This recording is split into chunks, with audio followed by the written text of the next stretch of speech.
Hello everyone, today I'm going to show you how to add a bank account in Stripe. It's so simple and easy, so let's get started. First of all, make sure to log in with your correct credentials. Once you get redirected to this page, you just need to go in the left menu, select balances.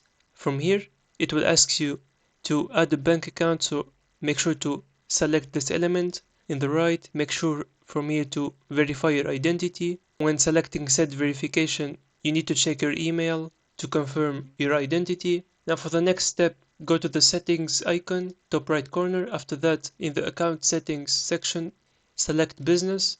Now from here, you need to go to the third tab, bank accounts and currencies. And from here, you need to adjust your currency, for example, euro, dollar, or whatever currency you want. And if you did not follow up with the first method, you need to do it from here. After that, select manage currencies and you can find all the information that you can adjust.